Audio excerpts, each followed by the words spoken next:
할렐루야.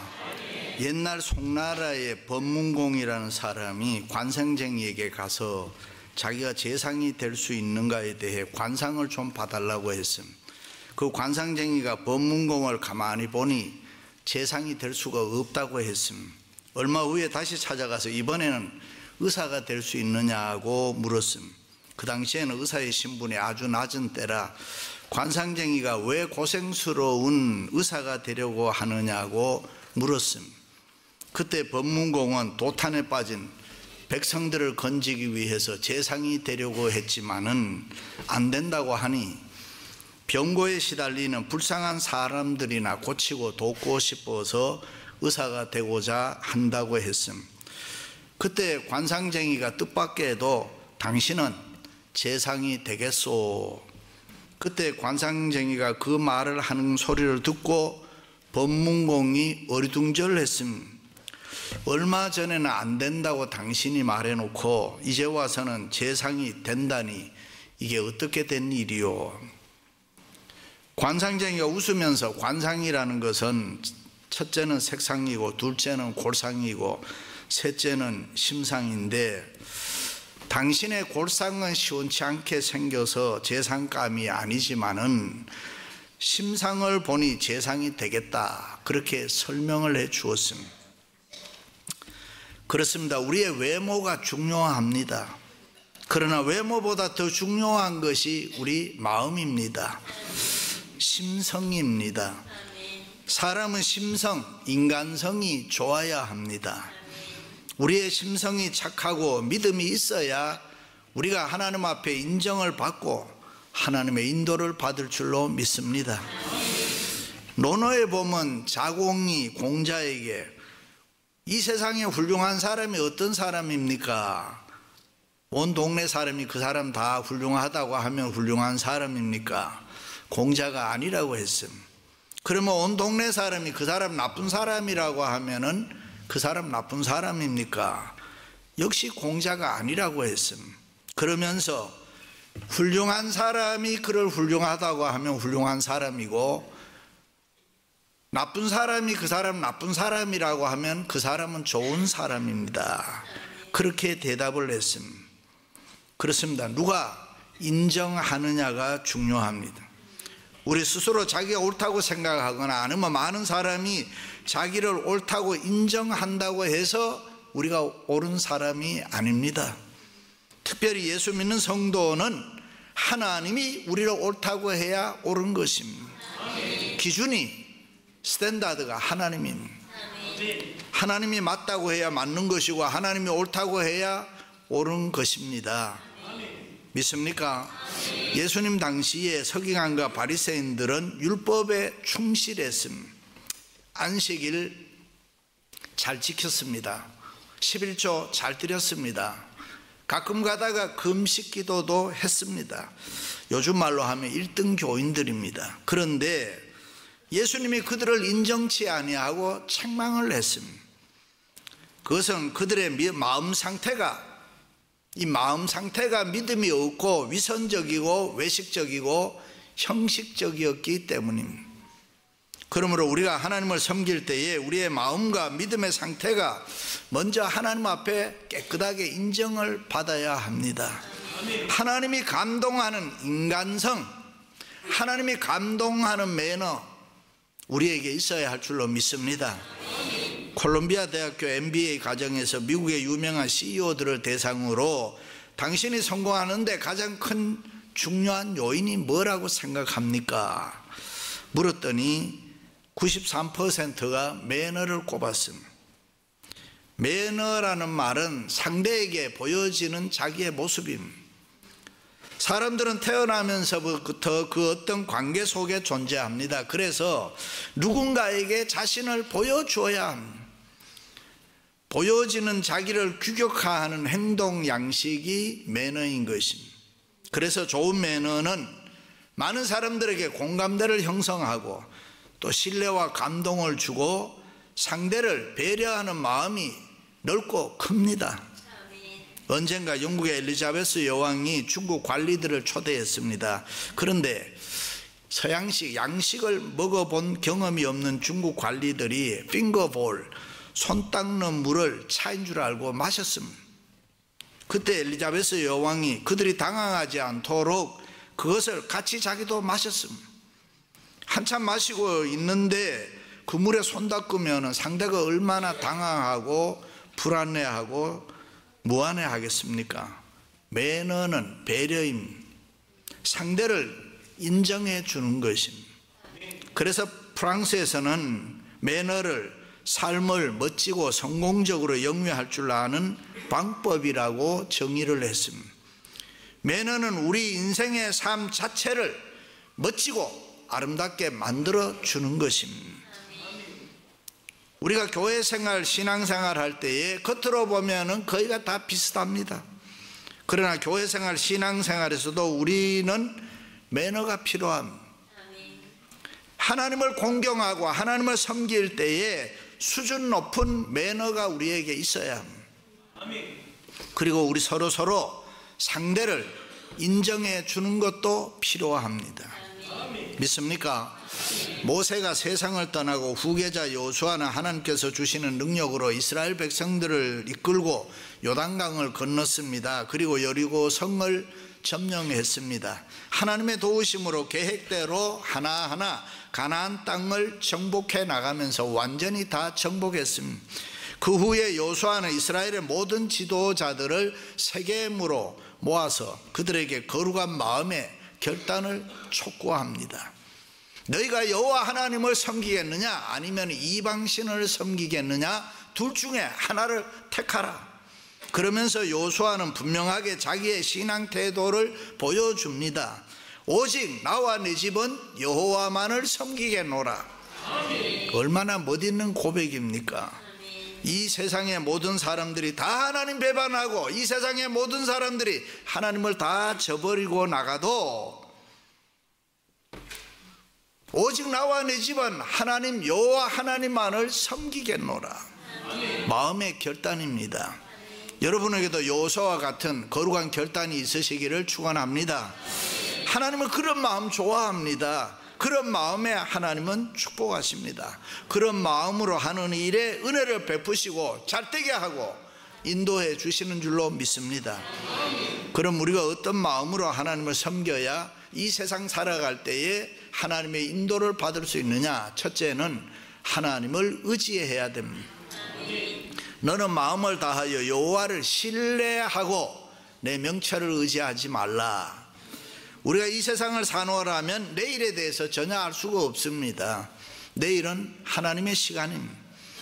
인간의 명철이라는 것은 아주 제한적입니다. 그러므로 우리의 자신을 의지하면 그만큼 실망도 크고 낙심도 하고 위험하기도 합니다. 그래서 하나님께서는 내 명철을 의지하지 말고 하나님 의지하고 하나님의 인도를 받아라. 하나님을 의지해라 그랬습니다.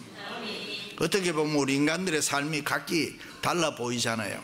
하는 일 따라 직업 따라 다 달라 보여요. 공부하는 사람, 정치하는 사람, 예술하는 사람, 사업하는 사람, 주부는 주부대로 각각 자기의 길을 걸어가는 것처럼 보여집니다. 그러나 성경을 통해서 인생길을 보면은 하나밖에 없습니다. 하나님의 인도를 받는 길밖에 없습니다. 이 세상이 그냥 굴러가는 게 아니고 하나님의 계획대로 하나님의 인도대로 가는 것입니다. 그런데 인간들을 보면은 하나님을 전적으로 의지하고 걸어가는 사람도 있지만은 또 다른 사람들은 자기 자신을 의지하고 자기 명철을 의지하고 걸어가는 사람들도 이 세상에는 너무 많이 있습니다. 우리 인간이 자기의 명철을 의지한다는 것은 하나님 앞에 깨를 부리는 것 같고 재주 부리는 것 같습니다. 어리석고 부질없는 노릇입니다. 그 길은 잘못된 롱웨이인 것입니다. 그러므로 우리는 믿음을 가지고 생사화복을 주장하시고 역사의 주인공이신 이 하나님의 인도를 받는 길을 걸어가야 됩니다. 그래야 후회 없이 멋진 인생 살아갈 줄로 믿습니다. 할렐루야. 어느 날 두 청년이 밤늦도록 술을 마시며 이 술집 저 술집을 다니면서 술을 먹는데 어떤 술집 근처에 가니까 죄값은 사망이다 라고 쓰여있는 사인을 보고 한 청년이 충격을 받았습니다. 그렇구나, 내가 정신을 차려야지. 술 마시지 말고 교회 가야지. 친구야, 이제 술 그만 마시고 우리 교회 가자. 그랬더니 옆에 있던 친구가 기분 나쁜 소리 하지 마라, 나는 계속 마셔야 되겠다고 또 다른 술집으로 그는 갔습니다. 그 후에 세월이 흘러서 20년이 지났는데 어느 감옥에서 40대의 사형수가 신문을 보면서 흐느끼고 있었습니다. 그래서 지나가던 간수가 왜 그렇게 우느냐고 물었더니 그는 신문을 보여주면서 오늘 대통령에 취임하는 이 사람이 옛날에 내 친구였는데 그는 나와 함께 술을 마시다가 교회로 찾아갔고 나는 계속 술집만 다녔는데 20년이 지난 오늘 나는 사형수가 되고 그 친구는 대통령이 되어서 이렇게 취임하게 되었다고. 그 대통령이 미국의 22대 24대 대통령 클리블랜드입니다. 그렇습니다. 우리가 우리 생각을 앞세우고 우리 자신을 의지하면 실패합니다. 그러므로 우리가 전능하신 하나님을 의지해야 하나님의 인도를 제대로 받을 줄로 믿습니다. 하만이 바사나라의 수상으로 있으면서 유대나라 모르드게를 비롯해서 유대민족을 미워했습니다. 왕에게 뇌물을 주고 유대민족을 모함해서 아주 없애버리자 이렇게 했습니다. 그러나 그렇게 되질 않았습니다. 모르드게를 매달기 위해서 세워두었던 장대에 아이러니하게도 자기가 매달려 죽고 말았습니다. 이것이 인간적으로 생각으로 살아가는 삶의 결과입니다. 그러나 에스더는 위기에 처해 있는 자기 민족의 소식을 듣고 사흘 동안 하나님 의지하고 하나님 앞에 금식 기도했습니다. 하나님 의지하고 매달렸습니다.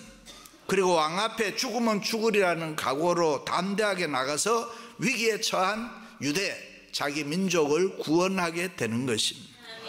그렇습니다. 하나님은 우리를 향한 하나님의 뜻과 섭리를 가지고 계시는데 우리 각자의 삶에 나가는데 포기하지 않습니다. 우리가 아무리 자기 명철을 의지하고 우리가 나름대로 자기의 길을 계획할지라도 그것이 하나님의 뜻과 어긋나면 하나님은 자기의 주권을 행사하게 되는 거예요. 사람이 마음으로 자기 길을 계획할지라도 그 걸음을 인도하시는 자는 여호와시니라. 솔로몬이 그렇게 고백했습니다. 그렇습니다. 우리가 아무리 똑똑하고 잘나서도 우리가 아무리 지혜롭고 스스로 지혜롭게 여겨도 하나님 앞에는 nothing, 아무것도 아닌 것입니다. 하만의 행위처럼 어리석인 장께 아무 소용이 없습니다. anyway, 하나님께서는 인간의 명철과는 관계없이 하나님의 계획과 하나님의 뜻을 이 세상에서 이루어 나가시는 줄로 믿습니다. 그러므로 우리는 무슨 일을 하든지 마음을 다해서 하나님 의지해야 됩니다. 하나님 의지하는 그 길이 지혜로운 길이고 그 길이 복받는 길이고 그 길이 하나님의 인도를 받는 길인 줄로 믿습니다. 할렐루야. 두 번째는 하나님을 인정해야 합니다. 너는 범사의 그를 인정하라. 그리하면 내 길을 지도하시리라. 그래. 미국의 정치학자 프란시스 후쿠야마라는 사람이 역사의 종말과 최후의 인간이란 책을 썼습니다. 그 책 한 권으로 이 사람이 유명한 사람이 됐습니다. 구소련이 미국보다가 더 잘 나갈 때에 학문적으로 소련 붕괴를 예언했는데 그대로 됐습니다. 그 책에서 인간의 욕구 두 가지를 이야기합니다. 하나는 인간에게는 잘 살고 싶은 욕망이 있다. 또 하나는 인간에게는 인정받고 싶은 욕망이 있다. 그래서 공산주의, 사회주의는 붕괴할 수밖에 없다. 그런 논리입니다. 결혼했으면 남편도 아내도 인정해 줘야 됩니다. 자녀들을 두었으면 자녀들도 인정해 줘야 됩니다. 서로에게 인정받지 못하면 불행합니다. 어떤 여자들은 무능한 당신 만나서 내 신세가 이렇게 되었다. 절대로 그런 말을 하면 안 되는 것입니다. 남편도 인정해 줘야 됩니다. 가끔 여자들이 불면증, 위궤양, 위병이 있다 하는 분들 있죠. 남편에게 인정받지 못해 그렇습니다. 그러면 아내들도 인정해 줘야 됩니다. 그렇습니다. 예수 믿는 우리는 우리 힘으로 세상 살아가는 것 절대로 아닙니다. 하나님의 은혜가 있어야 되는 것입니다. 그러므로 성도는 모든 생활에서 하나님을 인정해야 됩니다. 우리의 배후에는 하나님의 선한 손길이 늘 기다리고 있습니다. 그래서 범사에 하나님을 인정하라는 것입니다. 범사에 하나님 인정한다는 것은 우리가 교회생활 신앙생활 하면서 그 어떤 경우에 있어도 누구를 원망하지 않습니다. 때로는 이해가 되든 안 되든 우리의 삶은 하나님의 손안에 있다. 그러므로 모든 일이 우연이 아니고 우리를 향한 하나님의 뜻이 있는 것이고 결국에는 모든 일이 합력해서 우리에게 유익을 줄 것이라고 그렇게 믿는 자세인 것입니다. 할렐루야. 여러분, 무슨 어려운 일이 있습니까? 하나님의 특별한 뜻이 있는 줄로 믿습니다. 그러므로 잘 되면 잘 되는 대로, 안 되면 안 되는 대로 범사에 하나님을 인정해 드리세요. 그러면은 내 길을 지도하시리라. 필요에 따라 채워주시고 때로는 대적을 물리쳐 주시고 막아주시고 병마를 물리치시고 기적의 역사를 계속 일으켜 줄 줄로 믿습니다. 그러므로 우리는 범사에 하나님 인정하는 삶을 살아야 됩니다. 일찍이 하나님께서는 나는 영원한 하나님이고 너희들은 영원한 사람이다. 분명한 선을 딱 그어놨습니다. 그러므로 어떤 경우에도 우리 인간이 하나님 될 수 없습니다. 또 하나님과 같이 되려고 해도 안 되는 것입니다. 그런데 가끔 보면은 이상한 사람들이 자기 명철을 의지하고 자기가 똑똑하다고 생각하고 하나님이 그어놓은 그 선을 넘어가려고 합니다. 아담과 하와가 그래서 범죄했습니다. 성경은 그것을 불순종, 악이라고 이야기합니다. 토마스 아퀴나스는 하나님은 하늘에 계시고 나는 이 땅에 있다 그랬습니다. 하나님은 창조주시고 나는 피조물이다. 그렇습니다. 우리는 하나님을 하나님으로 인정해 드려야 합니다. 일식에 주님 말씀하시기를 하나님의 허락 없이는 하늘에 나는 새 한 마리도 땅에 떨어지지 않는다. 들꽃 하나도 지지 않는다. 그리고 우리의 머리카락까지도 세신 바 되신다. 그래서 우리의 삶에는 우연이라는 게 없습니다. 하나님이 모든 일을 통치하시고 지배하시고 다스리시는 것입니다. 그래서 우리는 하나님을 인정해 드려야 합니다. 우리가 받은 축복이 많다면 우리가 잘나서 그런 거 아닙니다. 하나님이 때를 따라 복을 주시고 기적으로 역사해 주시고 오늘까지 인도해 주셨기 때문에 우리가 믿는 하나님은 날마다 우리를 더 좋은 길로 인도해 주시는 줄로 믿습니다. 할렐루야. 그렇습니다. 우리가 아무리 하나님의 은혜 속에 살아도 하나님 인정하지 않으면 그 은혜가 아무 상관이 없습니다. 나와 아무 상관이 없습니다. 아무리 우리가 하나님의 큰 사랑을 받아서 그 사랑 안에 묻혀 살아도 하나님 인정하지 않으면 그 사랑이 나와 아무 상관이 없습니다. 그러므로 우리의 마음이 범사에 하나님 인정할 때에 하나님의 사랑이, 하나님의 은혜가 내 것이 될 줄로 믿습니다. 하나님이 강권적으로 우리의 가는 길을 인도해 주신다. 믿으시면 아멘. 마지막으로 세 번째는 여호와를 공경해야 합니다. 내 재물과 내 소산물의 처음 익은 열매로 여호와를 공경하라. 그리하면 내 창고가 가득히 차고 내 포도즙 틀에 새 포도즙이 넘치리라. 성경에 여호와를 공경하라는 말은 너희들이 하나님 노릇하지 말고 하나님을 하나님으로 대접해 드려라. 그래서 우리 보고 처음 것으로 하나님을 공경하라. 이게 무슨 뜻입니까? 하나님 제일 주의로 살아라. 하나님을 최고로 섬겨라. 그래서 하나님께서는 뭐라 그래요? 첫 아들을 요구했습니다. 순양의 첫 새끼, 처음 익은 열매, 첫사랑을 요구하는데 그것은 하나님 중심으로 이 세상을 살아가라. 하나님 중심으로 사는 것이 하나님 공경하는 것이다. 첫 것으로 여호와를 공경한다는 것은 우리가 가진 물질의 소유자, 오너십이 우리가 믿는 하나님께 있다는 것입니다. 성경에 보면 하나님과 그 위치를 동등하게 올리는 게 물질입니다. 주님께서 일찍이 두 주인을 섬기지 못할 것이니 너희가 하나님과 물질을 겸하여 섬기지 못하느니라. 하나님의 수준까지 끌어올린 것이 물질입니다. 그래서 물질이 절대로 시시한 게 아닙니다. 물질, 캐시. 시어머니도 돈 주면 좋아하고요, 친정어머니도 돈 주면 좋아하고요, 배 안에 있는 아이도 돈 주면 빨리 나오고요. 응? 죽은 사람도 옆에 돈 갖다 놓으면 벌떡 일어났다 다시 눕는다고 그래. 돈이 그만큼 좋다는 거예요. 그런데 여러분들은 돈 이야기 하니까 웃고 이래. 역시 대단해. 돈에 관심이 없는 사람 같아. 우리가 인생활 하다 보면은 정말 페이먼트 인생 같아. 왜 그렇게 나가는 게 많은지 항상 모자라. 그래서 하나님께 드릴 헌금이 없다는 소리를 가끔 합니다. 세상 것을 먼저 쓰고 남는 돈으로 헌금하려고 하니까 이 헌금이 항상 모자라. 없어. 그래서 성경에 보면은 처음 것으로 하나님을 공경하라. 우리가 처음에 먼저 헌금을 드린다면은 항상 있는 거지. 제일 먼저 헌금을 손을 대니까 하나님께 드리는 것이 언제나 풍성할 수 있는 거지. 순서가, 프라이오리티가 중요하지요. 카네기 어렸을 때에 어머니 손잡고 과일 가게를 갔는데 체리 가게 앞에 가서 가만히 서 있으니까 그 주인 할아버지가 너 한 줌 지어서 먹으렴 그랬습니다. 그런데 카네기가 가만히 있으니까 옆에 있던 어머니가 한 줌을 지어서 카네기에 주었습니다.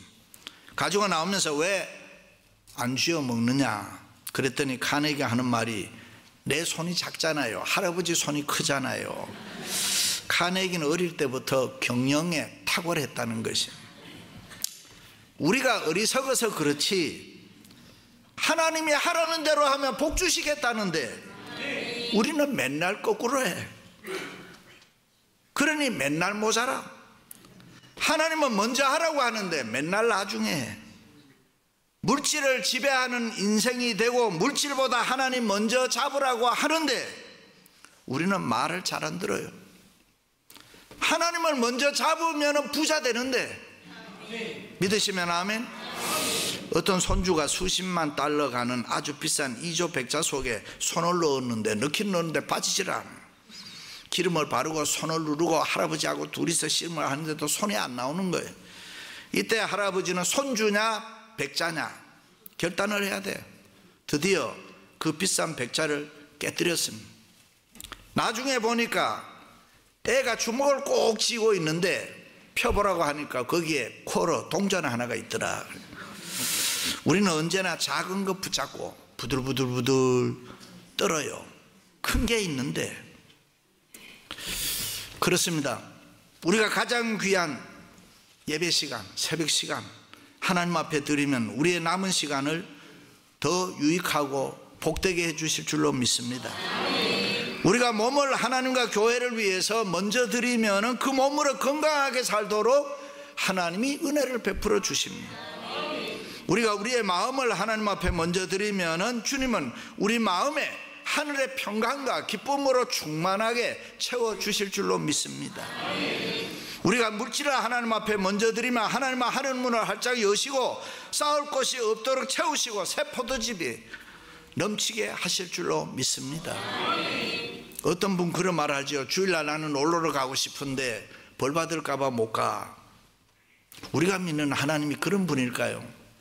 그러나 우리가 교회를 나오는 것은 악을 떠나는 마음이고 하나님을 공경하는 마음 때문에 여기 나오는 것입니다.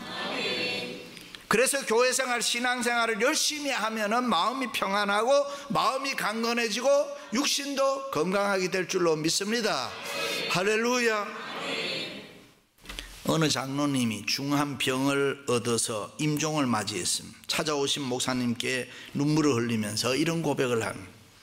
목사님, 제가 처음에 몸져 누웠을 때는 내 몸에 고통이 페인이 너무 많아서 힘들었습니다. 그러나 내가 이제 이 세상을 떠나는구나, 죽는구나, 그것을 확실하게 느끼게 되었을 때는 내 몸의 고통은 간 곳이 없고 가족들이 염려가 됩니다. 그러나 그것도 잠시 내가 죽는다고 생각하니까 산 사람은 뭐 어떻게든 살아가겠지. 그런데 지금은 내가 주님 앞에 서면은 어떤 모습이 될까? 장로로 세움을 받았지만은 내가 주님과 교회를 위해서 한 일이 없어 어떤 명목으로 주님 앞에 서야 할지 그것만 걱정이 됩니다. 사랑하는 성도 여러분, 우리 모두 신앙생활 정신 차려 하십시다. 한번 멋있게 하나님 잘 섬겨서 우리의 인생에 하나님의 인도를 받는다는 것을 옆에 사람, 다른 사람들에게 보여줄 수 있기를 주님의 이름으로 축원합니다.